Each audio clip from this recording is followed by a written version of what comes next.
Something is lurking in the water. Do you see it?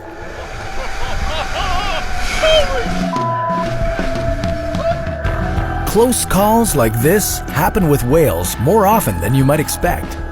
And although the people in these videos got away relatively unscathed, there's no denying that they were just meters away from being a whale's lunch.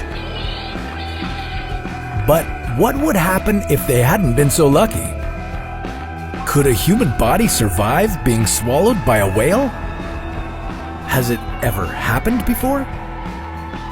This is What If, and here's what would happen if you were swallowed by a whale. If you've never seen a whale up close, it's hard to comprehend just how monstrous they can really be. To put it in perspective, the blue whale is the largest animal on the planet. Its tongue alone weighs as much as an elephant, and it can fit anywhere between 400 and 500 people in its mouth.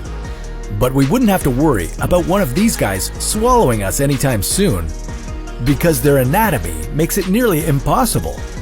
Instead, we should be more concerned with their smaller cousins, sperm whales. In 1891, reports emerged that a man had been swallowed by one of these whales. And although he lived to tell the tale, he would never be the same again.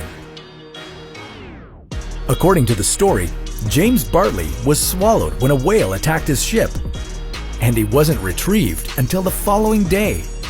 When the crew found and killed the whale, they quickly brought it on board their ship and cut it open, revealing an unconscious but very alive James Bartley. His face and arms were bleached white, and he was blind, all thanks to the stomach acids of the whale.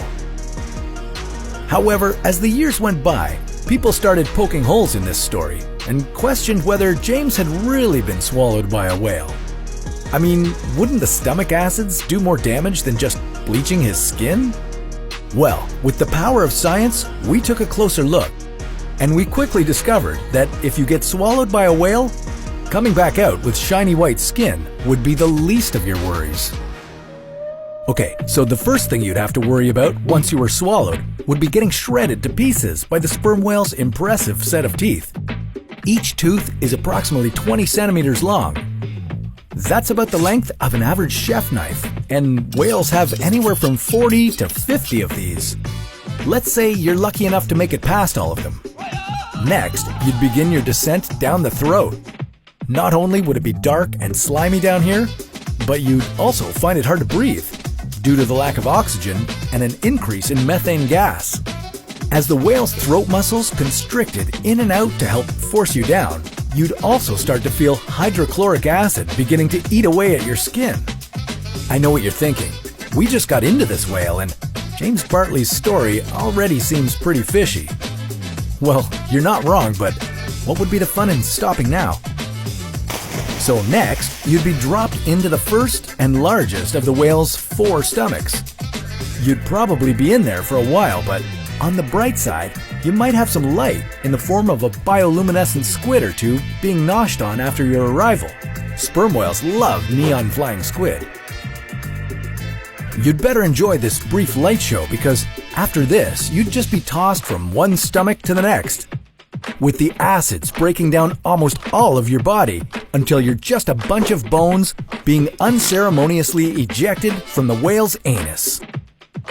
So yeah, it's pretty safe to say that there's no way you could be swallowed whole by a whale and live to tell the tale.